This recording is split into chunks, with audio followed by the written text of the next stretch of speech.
तो राजेश, टीसीपी के विकास के बाद टीसीपी या आईपी की खोज की गई।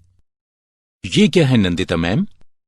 टीसीपी या आईपी एक फंक्शन है जो कई नेटवर्क्स को जोड़ने का काम करता है।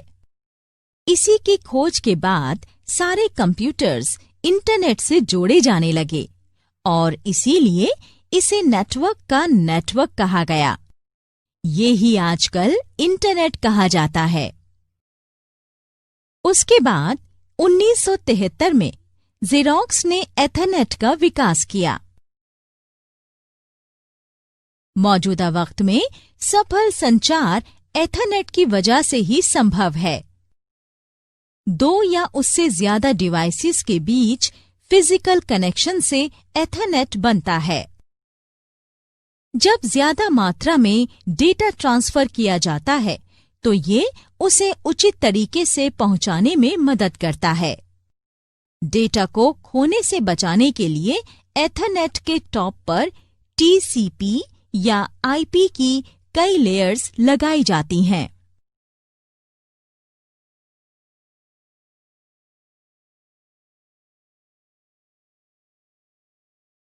नंदिता मैम, आजकल हम अपने मोबाइल से भी कंप्यूटर चला लेते हैं, ये कैसे संभव है? सही कहा राजेश। सबसे पहले मोबाइल कंप्यूटर्स 1980 के दशक में बने थे। हालांकि वो बहुत भारी थे और उन्हें कहीं ले जाना मुश्किल था। मैं तुम्हें मोबाइल कंप्यूटर्स या फोन्स के बारे में और बताती हूँ। पहला मोबाइल कंप्यूटर्स का विकास ऑसबॉर्न 1 और कॉम्पैक्ट पोर्टेबल ने किया था। हालांकि उन्हें प्लग इन करने की जरूरत पड़ती थी।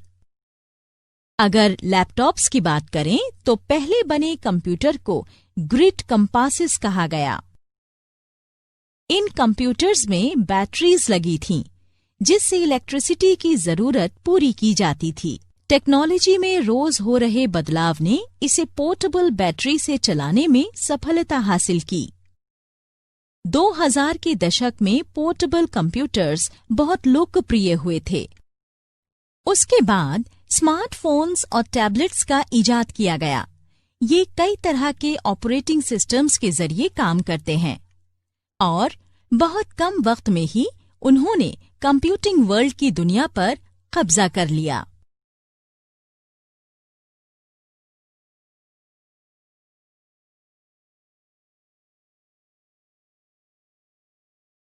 क्या तुम्हें पता है राजेश, ईमेल कैसे बना? कृपया बताइए ना नंदिता मैम।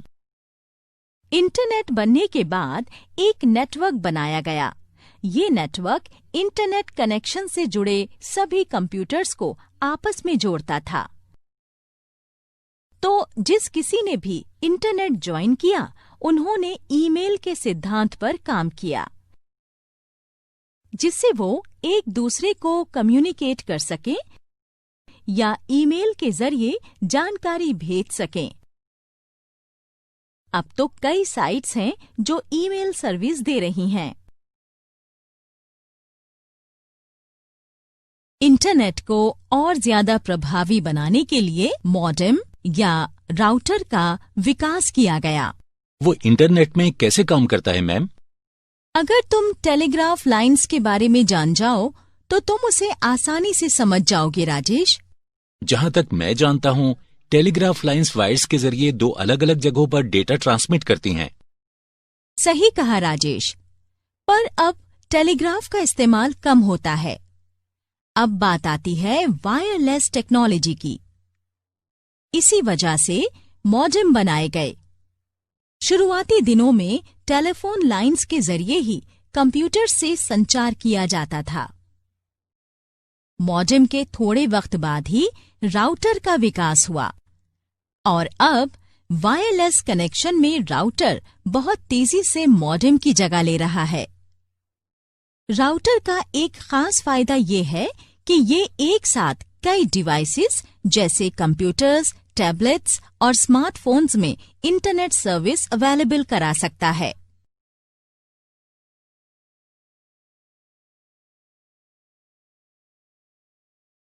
राजेश, तुम्हें वर्ल्ड वाइड वेब के बारे में तो पता ही होगा। बिल्कुल मैम। मैं तुम्हें इसके शुरुआत के बारे में बताती हूँ।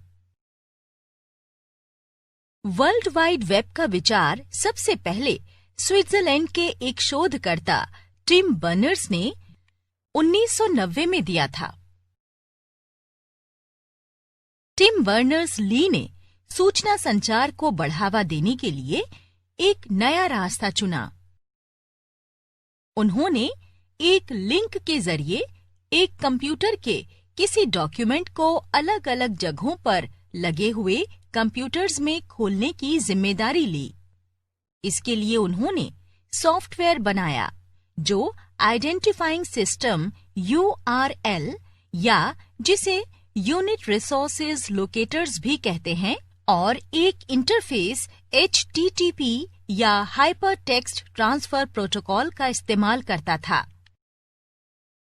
बीतते वक्त के साथ जल्द ही ये बहुत लोकप्रिय हो गया। इसे वर्ल्ड वाइड वेब कहा गया।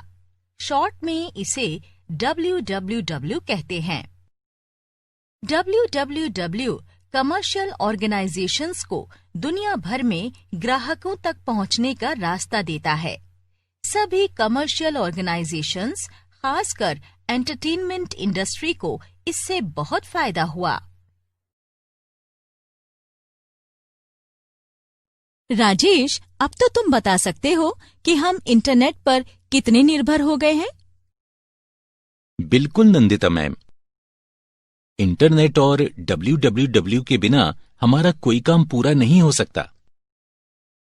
इसीलिए हमारे लिए ये बहुत जरूरी है कि हम इंटरनेट को लेकर अलर्ट रहें और किसी को भी अपने प्राइवेट कंप्यूटर और संचार में न घुसने दें। सही कह रही हैं मैम। तो आप इंटरनेट के बारे में और कुछ बता सकती हैं? दरअसल राजेश, इंटरनेट की यात्रा यहीं खत्म नहीं होती। इसका सिलसिला चलता रहेगा। दुनिया भर के रिसर्च सेंटर्स में इंटरनेट और संचार से जुड़ी नई खोज जारी है। मैं सब समझ गया। इतनी ज्यादा जानकारी देने के लिए आपका बहुत शुक्रिया नंदिता मैम।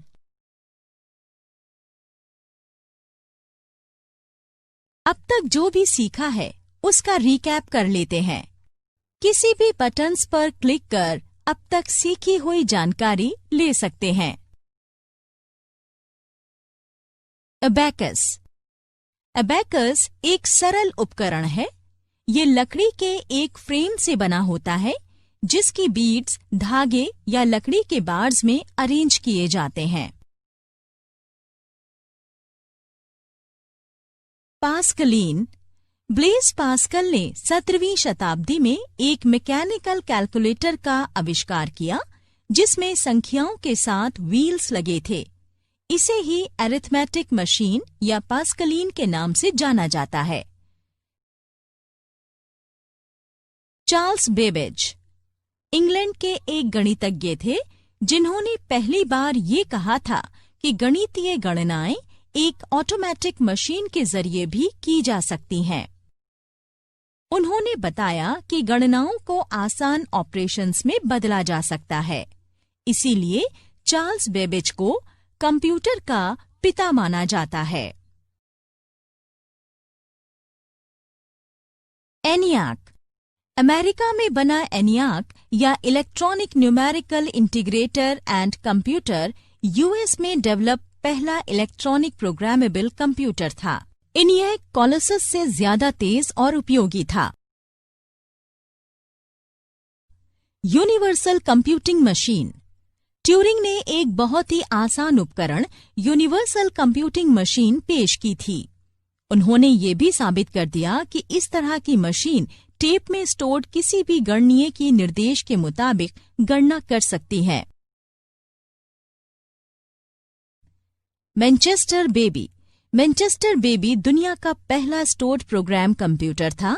इसे विक्टोरिया यूनिवर्सिटी ऑफ मैनचेस्टर के Frederic C Williams, Tom Kilburn और जियोफ टूटिल ने मिलकर बनाया था।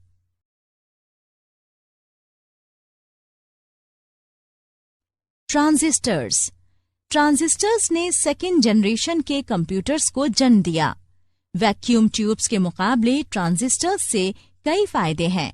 वो छोटे होते हैं और वैक्यूम ट्यूब से कम पावर खर्च करते हैं। साथ ही उनमें हीट भी कम निकलती है।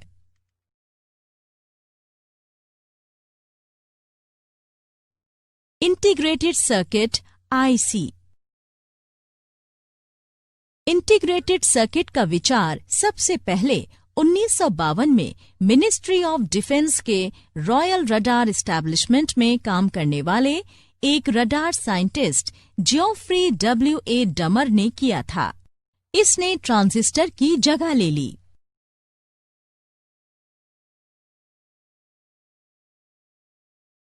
माइक्रोप्रोसेसर। प्रीमियर माइक्रोप्रोसेसर इंटेल 4004 का विचार सबसे पहले इंटेल में काम करने वाले टेड हॉफ, फेडेरिको फैगिन और स्टैनले मेजर ने दिया और इसे बनाया। इसके साथ ही ये कंप्यूटर्स की सबसे आधुनिक तकनीक बन गई।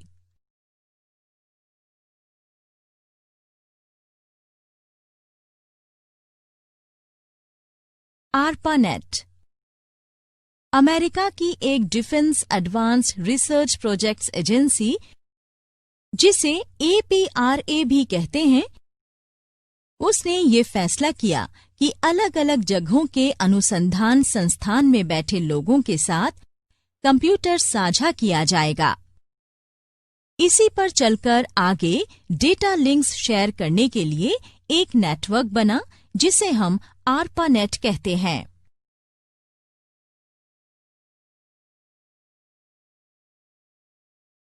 एथरनेट।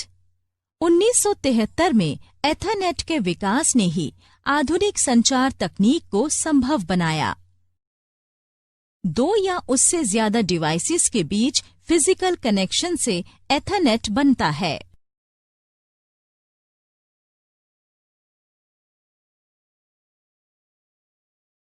ईमेल।